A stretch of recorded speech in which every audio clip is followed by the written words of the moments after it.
Hello and welcome to the Arise interview, where we take time to reflect on the big stories from the news and on the fortunes and affairs of the world in an hour of conversation with commentators, analysts and thought leaders. I'm Charles Anyegolu. Coming up in the next 60 minutes, according to one senior former American diplomat, Nigeria matters enormously to the US and to the world, especially because of its already huge and rapidly growing population, with the country estimated to become the third largest in the world by the end of the century. It is only going to become more, not less, important. But Nigeria remains on the margins and not in the mainstream of global decision-making, and is locked in a struggle to become a cohesive 21st century nation and to restore itself to a position of regard and self-esteem in the international community. Amid almost ceaseless attacks and constant harassment of Nigerians living in other countries in Africa and beyond, there is talk of a comprehensive review of Nigeria's foreign policy. The man charged with overseeing that review and with finding a way for Nigeria in an increasingly hostile world is Nigeria's Minister of Foreign Affairs, Geoffrey Onyeama. He is my guest today on the Arise interview. Coming up.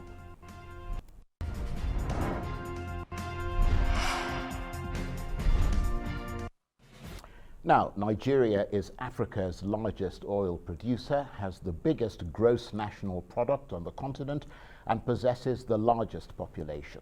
And therefore, it should stand as the champion of Africa and ought to command the attention of the international system.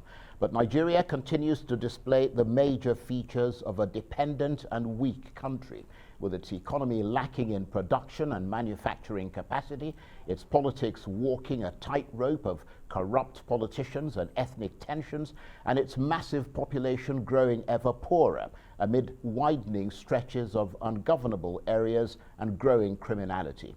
With this paradox, Nigeria is seen by many overseas as big, potentially important, but enormously troubled, falling far short of expectations. Just imagine a developed, well-run Nigeria and the impact it could have in Africa and the world. So how do you adopt all that and adapt it to Nigeria's foreign policy objectives? We'll talk about this in a moment with my guest, the Nigerian Minister of Foreign Affairs, Geoffrey Onyeama. But first, here he is speaking on this program about a year ago about the foreign policy achievements of the Buhari administration. For this government, your starting point would be the vision of the president. And he impersonates to that extent the vision of the country. And the first 4 years, his vision was very clear. His priorities were very clear, and there were three of them. Security, of course, then the fight against corruption, governance, and the economy, jobs creation, and all that. And of course, so the Ministry of Foreign Affairs tries to leverage on all the assets it has at its disposal to help achieve those, at least to contribute to the achievement of those goals. Well, in the security area, the mobilization of countries to support us in the fight against Boko Haram, the maintenance of good relations with the countries around us. It might sound easy and obvious, but if you look around the world, you will see that maintaining good relations with neighbors is actually not as easy as it sounds. And been able to do that and also gain their respect, been able to enthrone democracy and the acceptance of democracy in the sub-region. So, interventions in the Gambia and outreach to a number of other countries that looked as if they might not follow the democratic path. Maintaining peace in the sub-region, again, with direct engagement. And that's Nigeria's Foreign Minister, Geoffrey Onyeama, talking on this program just about a year ago today to the day, to discuss Nigeria's foreign policy in all its ramifications. And I'm absolutely enraptured to say that the Nigerian Minister of Foreign Affairs, Geoffrey Onyeama, joins me now in the studio. Thank you very much indeed for coming in. Thank you for having me again after 1 year. Yeah, it's a good marker, isn't it? Yes. But how do you think Nigeria's foreign policy has evolved in that 1 year? It's evolved well, I would say. We've maintained our good relations with all the countries.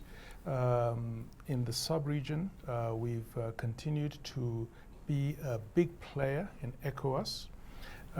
We've had some challenges, of course. We've had to close our border with some neighboring countries.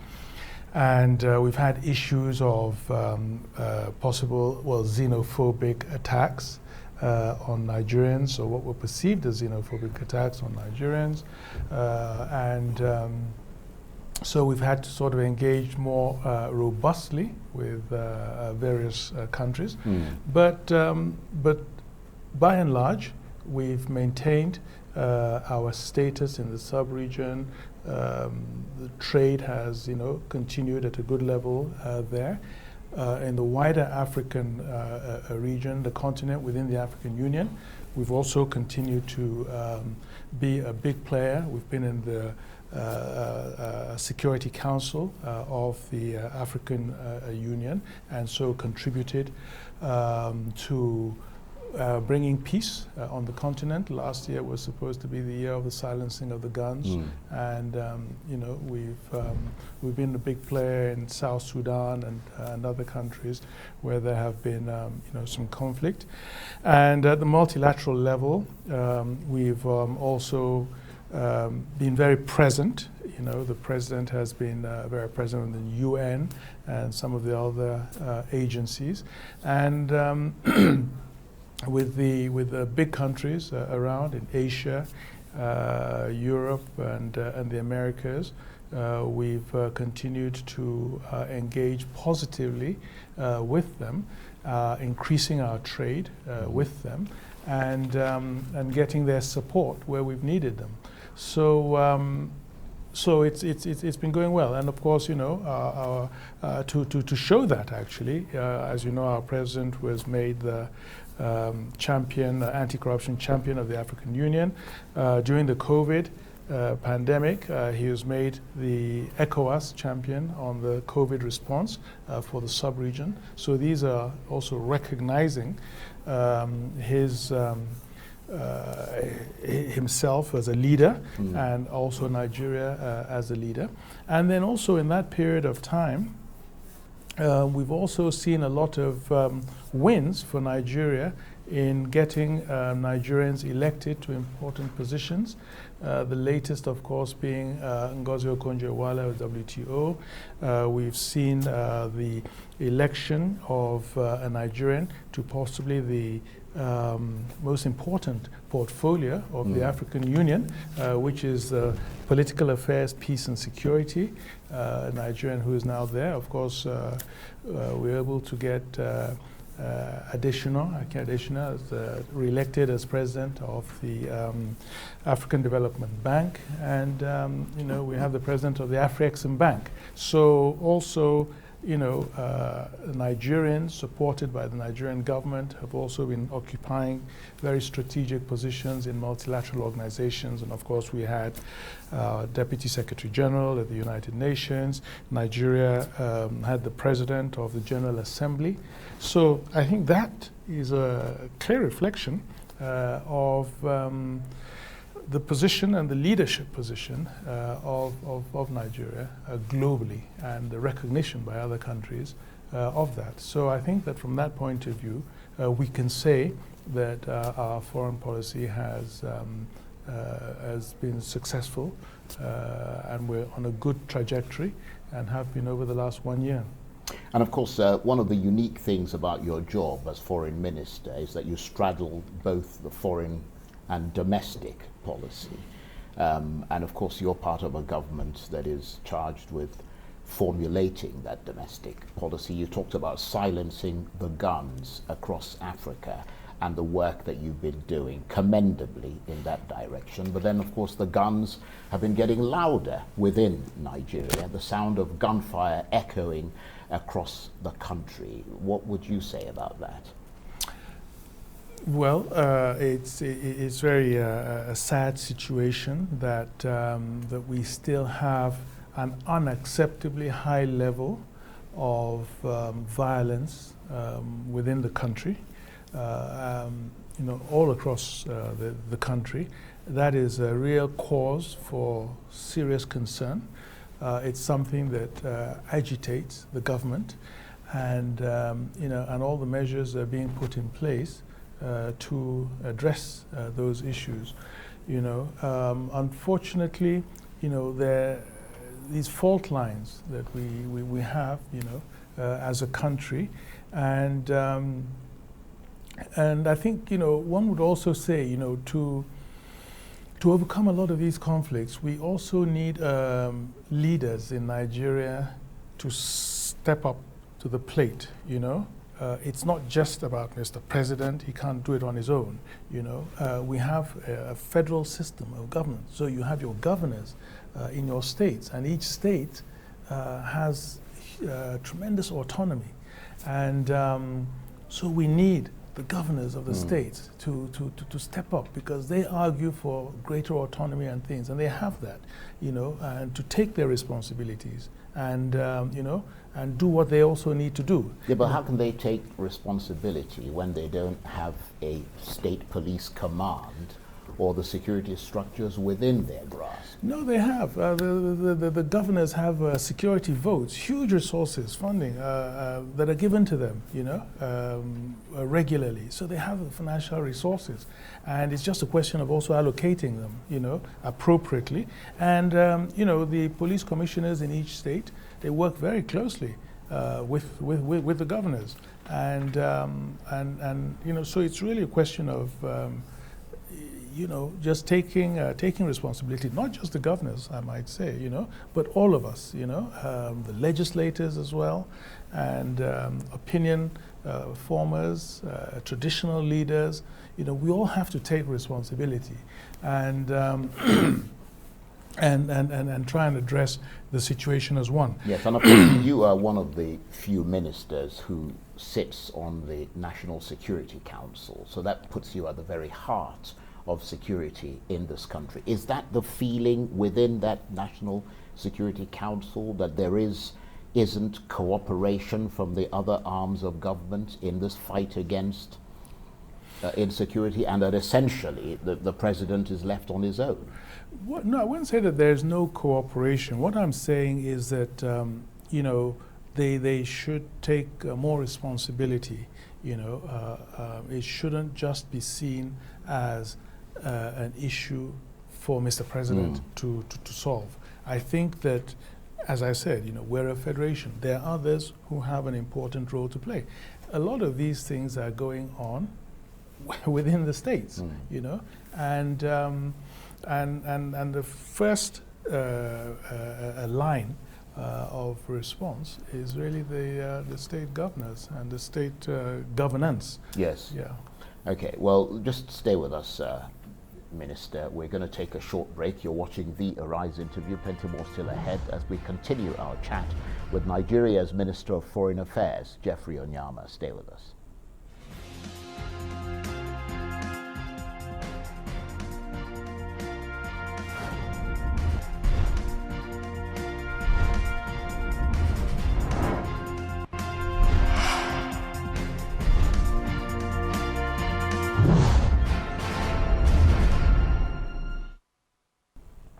Welcome back to the Arise interview. I'm Charles Anigulu. My guest today is Nigeria's Minister of Foreign Affairs, Geoffrey Onyeama, one of this country's key ministers on security matters. And as the political waters of Nigeria continue to churn in a storm of growing insecurity, Mr. Onyeama is one of a few who sit in at crucial National Security Council meetings, helping to shore up this country's internal defenses as what appears to be, to many, to be almost unmanageable insecurity continues to plague many parts of Nigeria, along with fear about where the next attack will happen, not to mention anxiety over whether the government has lost the plot in a country that's become one of the most violent on the continent in the last few years.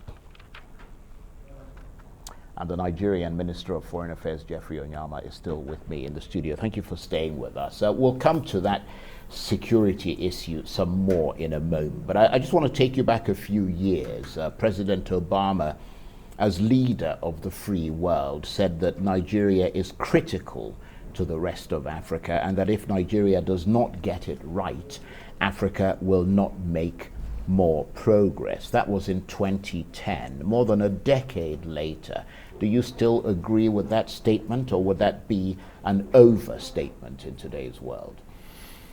No, I think it's pretty accurate.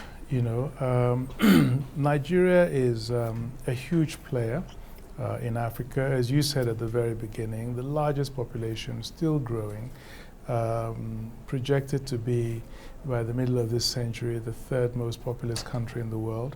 Huge resources, very dynamic people who you know, move around, not just the continent but the world, and largest economy.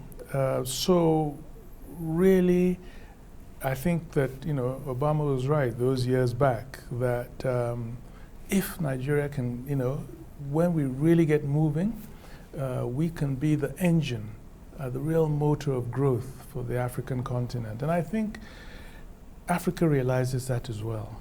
But I think we keep saying that, forgetting that in many ways Africa doesn't really need Nigeria to make progress. Because, I mean, Botswana is light years ahead. Rwanda is making steady progress. So is Ghana, even Kenya. All of them, you know, beyond what Nigeria itself is doing as far as international indices and ratings are concerned. So perhaps it's time to end this sort of self-delusion about Nigeria's importance and to reflect that in the country's foreign policy. No, I don't agree with that at all. On the contrary, I mean, if you look at those countries that you've mentioned, Rwanda, Botswana, Ghana, and so forth, huge numbers of Nigerians, you know, playing important roles in the economies of those countries. You know, Nigerian banks moving out to those countries, and so Nigeria is actually, you know, playing a role with them. And you see now with the African Continental Free Trade Area, you know, we're going to see the possibility of you know, even greater Nigerian you know, engagement in these countries. And you see, when you look at, and when you're sort of like comparing these countries with Nigeria, if you look at the private sector, sometimes, you know, people just look at Nigeria and you talk about these indices, but they can actually not tell, well, they don't tell the true story. If you look at the informal sector, and the, you know, the sheer contribution and energy of Nigerians and Nigeria as a country, it's quite significant, and a lot of countries in Africa already are feeling that. So the point is that with an even stronger Nigerian economy, you know, driving all that, that yes, I think it'll impact very positively on Africa. Nigeria is a big market, and it'll be a big market also for all these countries to sell their goods, and then you know, a big producer of goods to you know, to all those countries. And in terms of human resources, you know, we just have a large number of very skilled human resources that are going out, playing very important roles in all those countries. You know. Right, well, let's move away from the subcontinent and the continent and talk about the bigger, sort of wider world. I mean, you've re-engaged, I shouldn't say re-engaged, I mean, you've engaged because that's what you do as a matter of course, but you've engaged with the US Secretary of State, the new one, Antony Blinken. I expect you covered a broad range of bilateral, multilateral issues. What was the substance of your conversation with him? Well, of course, that it was good to have the U.S. back as it were, engaging with the rest of the world and engaging at also the multilateral level. And, you know, we looked at a number of the global challenges, and, you know, things, of course, security is one of them, climate change is one of them, economic development, prosperity, and increased trade was also, you know, another one. And then, you know, people-to-people relations, consular issues, migration issues as well. And in terms of security, which is obviously very important, not just to Nigeria but to the Americans, what was the thrust of that discussion? Because one of the big issues is that there isn't that much coming from America to Nigeria as far as security and equipment and all that is concerned. No, there is. Well, for a start, we have some very, very sophisticated planes that are being delivered starting in the next few months. These Super Tucanos that you know, some of our military people believe will be game changers in our fight against insurgency. So clearly, there's things coming from the U.S. And you know, we've cooperated and we continue to cooperate on intelligence, sharing intelligence with them. You'll recall the kidnapped American citizen that was brought into Nigeria. You know, there was a lot of cooperation there with the Americans, and it's continuing cooperation. Well, that cooperation seems to work for the Americans, but not for the Nigerians. Well, no, on the contrary, you know, it might not be headlines, as that particular one was, but there's a lot of positives coming out of that cooperation. And did you feel better engaged with Mr. Blinken than you did with his predecessor, Mike Pompeo? Well, no, you know, these are not personality issues, you know, at all. We had a good working relationship also with Mike Pompeo. He hosted me when we had the binational commission of the, you know, U.S. and Nigeria. But obviously he was fronting for the Trump administration, which was a very different administration, as you said, that wasn't really engaged as much with the rest of the world as the Biden one now is. Yeah, I mean, you know, each government has its policies, and it's always going to be in the interest of the country. You know, no government is going to come out there and to essentially represent and push the interests of another country. But yes, there have been immediate changes that we've seen and benefits, I would say. For instance, on the immigration laws, that have been removed. Some of the, you know, restrictions, immigration restrictions on Nigerians going to the U.S. That was a clear benefit from this administration. Ngozi Okonjo-Iweala's, confirmation as DG of the World Trade Organization. Clearly, we could see that this government decided that the U.S. should join the consensus in approving her. Her appointment. And of course, you know, we affirm Mr. President has been very committed to climate action, you know, and he's attended almost all the conference of the parties, the COPs of the UN, and so the US is also coming back into that, which we also welcome, and we believe in multilateralism, you know, as a government, and Mr. President pursues that. So we're in sync with new US administration on that. Okay, we'll come back in a minute, Minister. You're watching the Arise interview. Plenty more still ahead as we continue our chat with the Nigerian Minister of Foreign Affairs, Geoffrey Onyeama. Stay with us.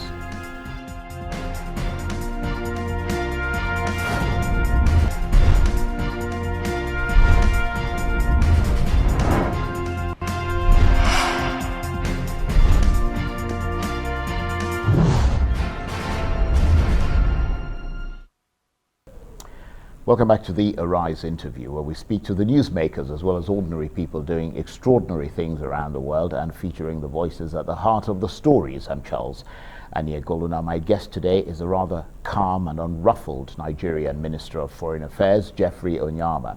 And he may or may not know that barely 2 weeks ago, my guest on the program was the former U.S. Ambassador to Nigeria, John Campbell. He's the author of the new book, Nigeria and the Nation State, Rethinking Diplomacy with the Post-Colonial World, published in December.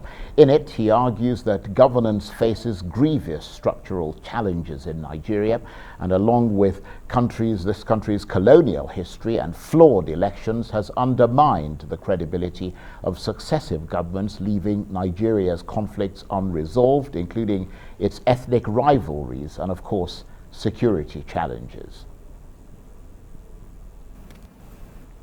About the security challenges that Nigeria is facing is that they've become virtually nationwide. There is the Boko Haram insurrection in the Northeast. There are Islamist groups active increasingly in the Northwest.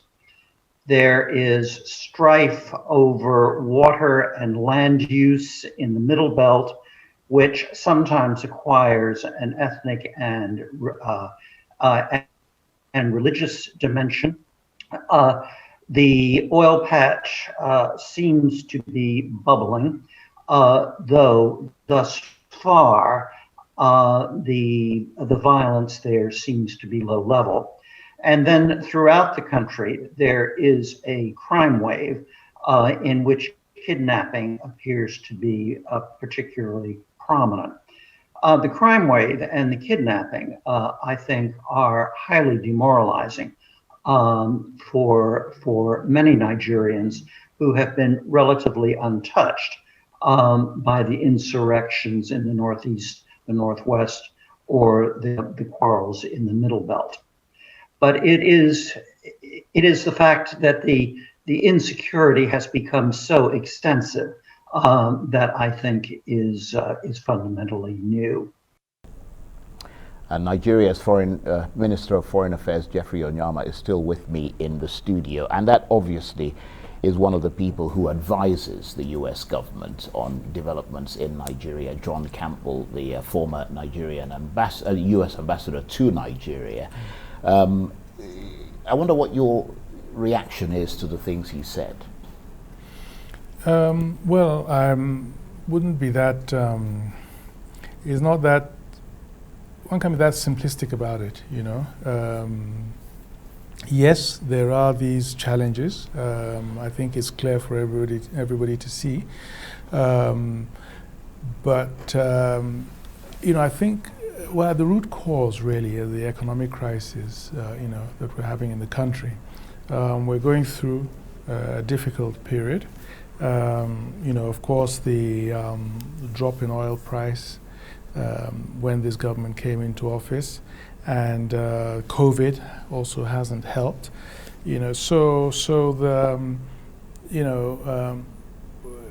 clearly the economic crisis crunch is obviously fueling to a large extent you know, some of these crises that we're having. A lot of unemployed youth, and you know, who are susceptible to, you know, manipulation and radicalization.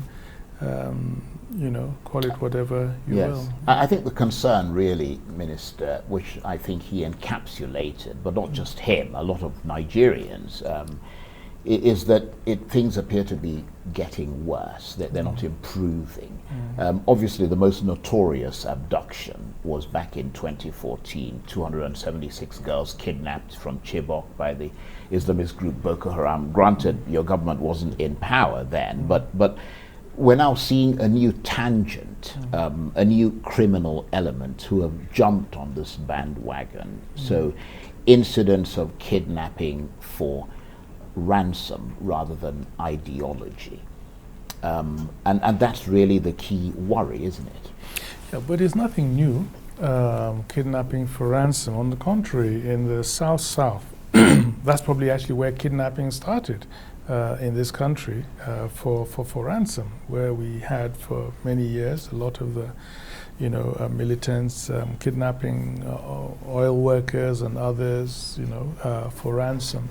So what you just had is that, something you had in that particular part of the country, you're now getting more of it in another part of the country. But I mean, I agree with you. The situation is serious. The government views the situation as being extremely serious.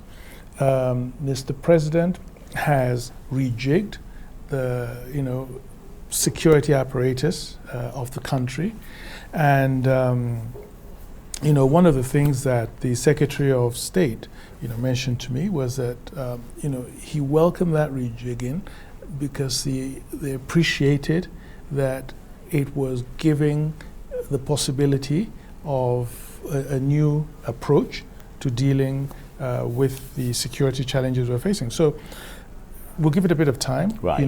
There's a new team, in place, and added resolve also, and we will.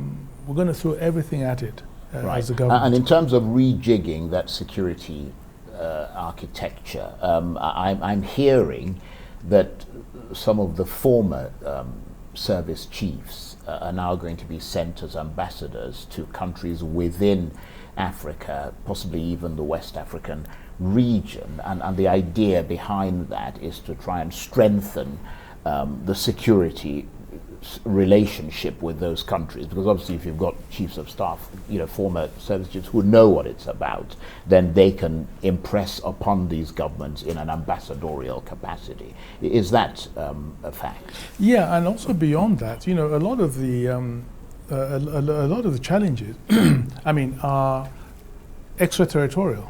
You see. You might have heard, that a lot of the criminals are coming from outside the country. This we know for a fact. We know that a lot of the weapons, small arms and light weapons, coming in from outside the country, from neighboring countries.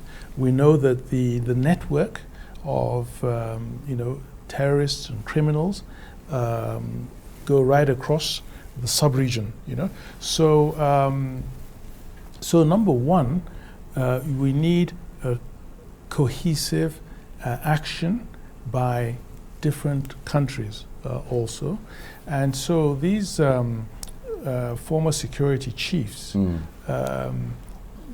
being in those places, they also understand, the challenges. They understand the need for the countries to work together to face this common challenge. But obviously the responsibility of keeping Nigeria safe and keeping its borders protected is that of the Nigerian government. Absolutely. And if people are wandering in to Nigeria and weapons are flowing in, it means that you're not protecting those borders, doesn't it? Well, I'd like to see the country that has completely sealed itself off and does not allow anything into it. I mean, the best will in the world, you will always have, criminal elements able to penetrate even the most strongly guarded and protected country and borders. So these are challenges that we face, and these security chiefs going there are going to add value to that regional architecture of, in addressing the security challenges that we face. Well, let's return to your primary area of responsibility, which is foreign relations and foreign policy. And we talked about the United States, and you talked about re-engaging with the American administration in a way that is more favorable to Nigeria. What about the other big power in the world, albeit a communist one, China? What's the relationship like between Abuja and Beijing now? It's very good, as it always has been.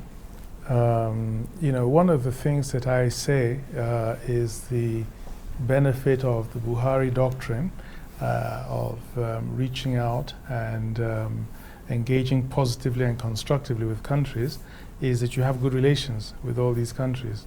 And and I think that's one thing that Mr. President has been able to achieve, and you see that very concretely. And so our relationship with China is very good.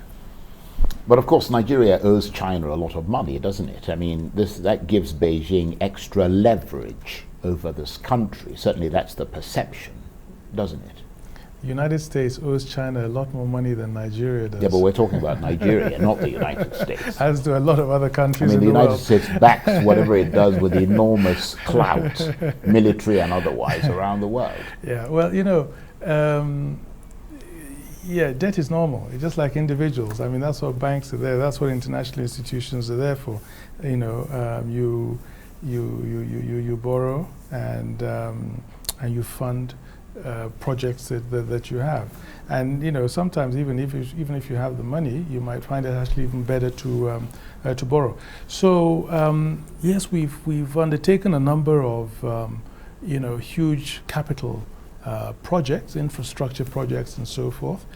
We borrowed from the Chinese, as we have borrowed from other lenders, ADB, Afrexim, and international lenders, the World Bank, and IMF, and so forth. So yes, China is just one of those countries, creditor countries. Yeah, but of course, Nigeria borrowed a lot of money from the Paris Club and other groups in the past, and couldn't pay off those loans, and had to depend on the negotiating goodwill of those countries to get out of that situation. I mean, I was part of a group called Jubilee 2000 who made the moral case for trying to forgive the debts of some of these countries, and Nigeria was one of them. Yeah, well, that was in the past, but talking about this government, you have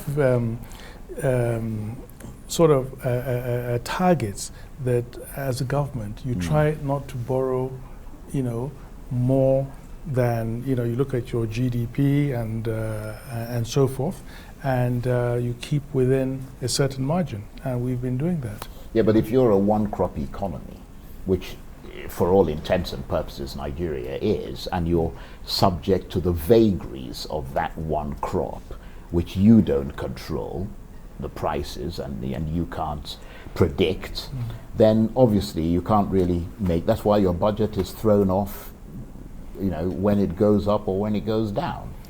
Yeah, no, we've been very prudent, actually, this government has, and has not been, when we look at our situation and at our borrowing capabilities, we also look at our capacity to pay back, and we leave quite a margin, So, it's just like in a household, if you're borrowing from a bank, you know what you have coming in, and you look at, the margins, and you try to stick within what you can comfortably afford to do in terms of paying back. Right, okay, please stay with us. We've got another 10 minutes or so, and then you'll be free. You're watching the Arise interview, plenty more still ahead, as we continue our chat with the Nigerian Minister of Foreign Affairs, Geoffrey Onyeama. Stay with us. Welcome back to the Arise interview. I'm Charles Onyeagulu. Now, my guest today is the Nigerian Minister of Foreign Affairs, Geoffrey Onyeama, who's also a lawyer, a seasoned international bureaucrat, and former United Nations top executive at the World Intellectual Property Organization. Of course, he has now left that world of UN diplomats, where he spent more than 25 years, and today he exerts leadership over Nigeria's foreign affairs, something he has done now in President Buhari's administration since 2015. So it's his job to adapt Nigeria's foreign policy approach according to the government's evolving interests, as well as adapt it to the prevailing global geopolitical winds, whichever way he and the leadership consider it to be blowing. So he's got to remain rooted in Nigerian politics whilst engaging with the outside world. And Nigeria's Minister of Foreign Affairs, Geoffrey Onyeama, is still with me in the studio. Thank you very much indeed for staying with us. Okay. And we've read reports that suggest that there is a plan to comprehensively review Nigeria's foreign policy. Can you confirm that foreign policy review is either underway or is imminent? Imminent, yeah. I think they're going to be probably two tracks. There's one that's actually being led by the legislators. They want to have a retreat and and get in a lot of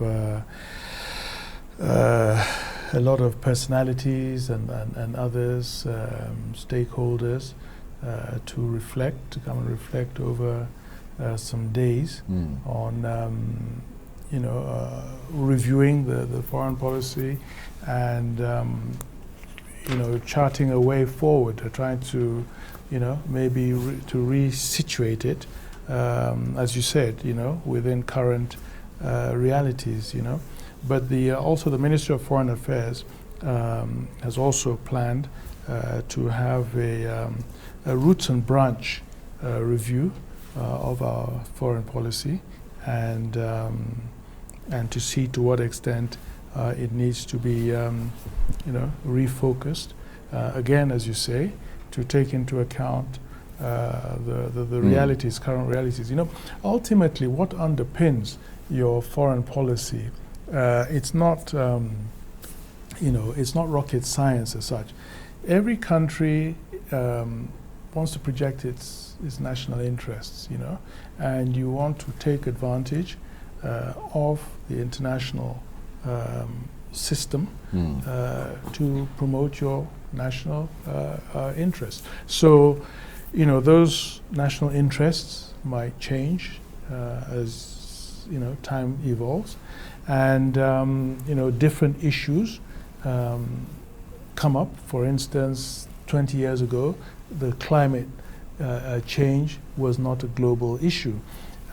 So things like that. Right, but what about the fundamental things that always underpinned Nigeria's foreign policy, which is the concentric ring of the immediate sub-region, then the continent, and then the rest of the world? Because I understand that one of the issues that you're looking at is the question of Africa as the centerpiece of Nigeria's foreign policy. What exactly are you looking at there? Well, no, I mean, first and foremost, your neighborhood is always going to be determinant, on your prosperity. I mean, every country is trying to achieve the maximum prosperity for its people. I mean, that's the bottom line, And how do you maximize this, you see? And so, of course, you need security. And, so you would need certainly to be in a secure environment.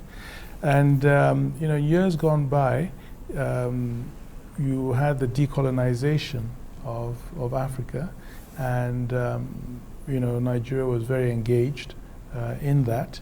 And we understood with the formation of the African Union, the Organization of African Union, or Unity at the time, we felt that Nigeria had an important role to play in the liberation of Africa as the largest African country.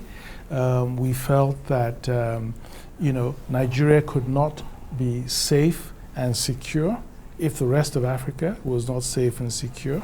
And if you did not have stability in Africa, it would also affect Nigeria. So for that reason, we put a lot of emphasis on a stable, prosperous Africa, which would lead to or support a stable, prosperous Nigeria.